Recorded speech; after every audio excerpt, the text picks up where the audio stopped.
What's up, guys? You're at the Barber's Table, and here's another classic.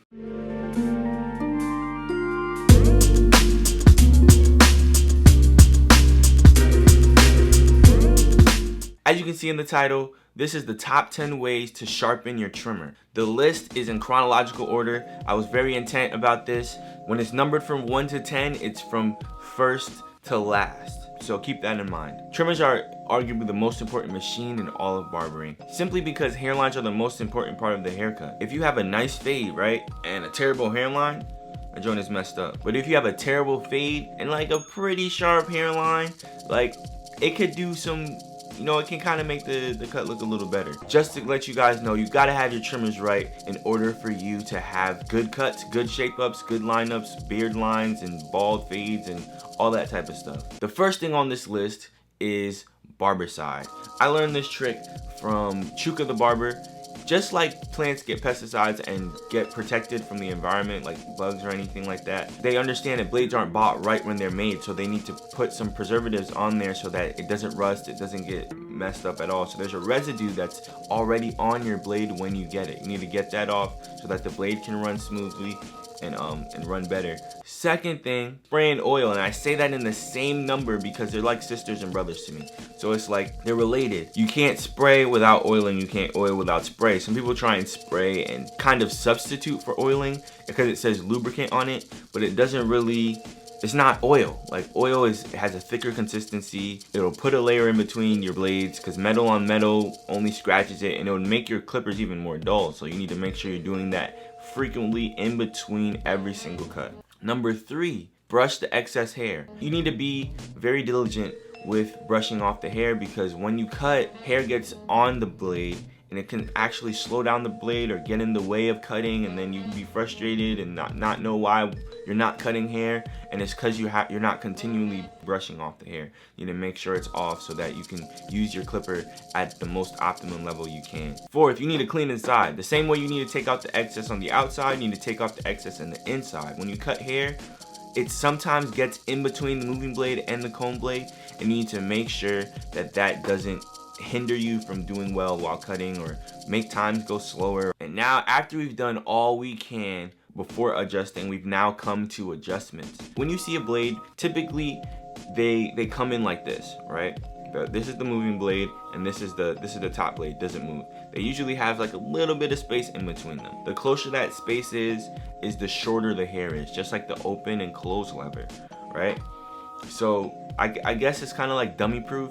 So if you buy an edger, you can use it right out the, well, not use it right out the box, you just need to put it in Barber Side, but not have to adjust it at all, so your touch doesn't have to be that light. But if you really want crisp lines, you need to adjust them. And you guys can let me know what trimmers you guys have, and if you have the same trimmer of somebody else, you can like that comment, and then I'll do that video and I'll show you guys how to zero gap that clipper. These next 2 numbers are very optional because it includes you physically sharpening the blade yourself, right? If you don't want to mess it up, you don't have to do these 2 options. But for number 6 is to get Clipp-Aid, right? I'm not sure if you guys have seen this little packet before, but this is Clipp-Aid, and all you do is cut it open and put it in, put your blade in and move it side to side, and it's supposed to be an easy way of sharpening it. I have a video on this. I did it on a clipper, not a trimmer. The trimmer really doesn't do too well. Like it's too small, so I feel like I can't see this concept of rocks going in there and sharpening them and it really working since it's such a tight space. So since it's a tight space, I think they were kind of pushing it, trying to use Clipp-Aid for trimmers. It's never worked for me. It's actually made my trimmers a little more dull. So I probably wouldn't advise this one. And number 7, like I said, it's all sharpening. So this is getting a sharpening stone and sliding it against the sharpened stone and then going on the smooth side and sliding it again to smooth it out.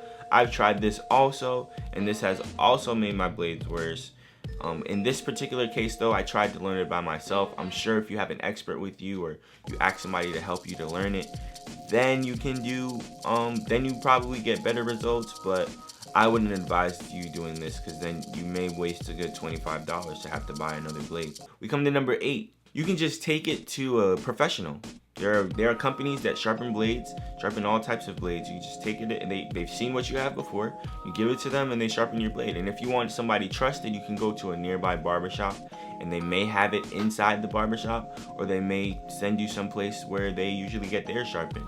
So either way, you can find a place, Google it, somehow you can get sharp blades, try and get sharp blades.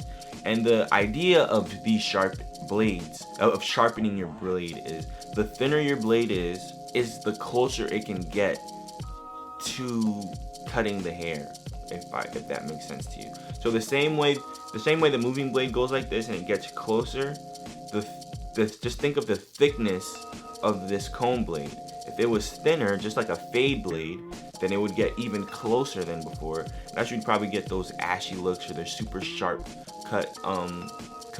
When you have, some people have a thinner comb blade so that the cutting blade can get even closer to the skin, right? I wouldn't advise this if you don't have a sharp touch. You probably slice up your clients and then it'll just be ugly and terrible and they'll never come back to you again. And for number 9, we have buying a new blade.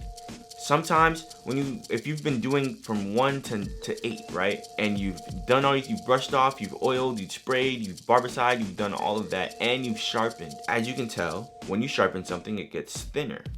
There's a certain point when your blade has passed this limit, right? It's time to get a new blade. I've probably gotten new ones every year or 2 or something like that when it comes to my trimmers, at least, because I just like the way they hit, and I haven't ever sharpened them, or something goes wrong. So for some reason, I always get a blade every year or so, right? And last but not least, number 10 is sometimes your engine is dying out, slowing down, or the whole system is just bugged out, right?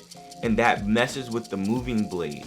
It messes with how much tension there is between the comb and the moving blade, and it also messes with how many strokes per minute that trimmer is capable of doing. See, now what that does is the slower your blades are moving and the more loose these two are, is that when you have that tugging problem, when you're trying to cut. I don't know if you've ever had an issue where you try to cut your clients and then they complain about like tugging and pulling of hairs.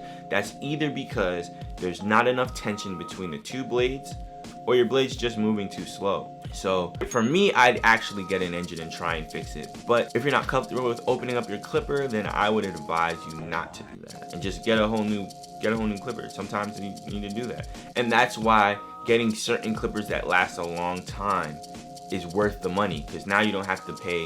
If you paid for a $40 clipper, or you bought for like a $50 clipper that isn't that sturdy, now you have to get another one, probably say like in 3-4 years. You get an Andis Master, it costs $85 I hear, because I got mine for $120. I don't know how that joint dropped down to $85, but you get an Andis Master for $85, right? And then now that Andis Master will last you a lifetime. I still have my Andis Masters ever since I bought them, and it doesn't seem like they're ever going anywhere. Well, yeah, that's the top 10. Thanks for watching. Be sure to follow me on all my social media sites. Instagram, where I post all my pictures. Twitter, you can communicate. Snapchat, you can communicate. Facebook, don't really be getting on there sometimes, but you can communicate on there as well, I guess. It's all The Barber's Table. Thanks for watching. Thanks for picking The Barber's Table. Love y'all.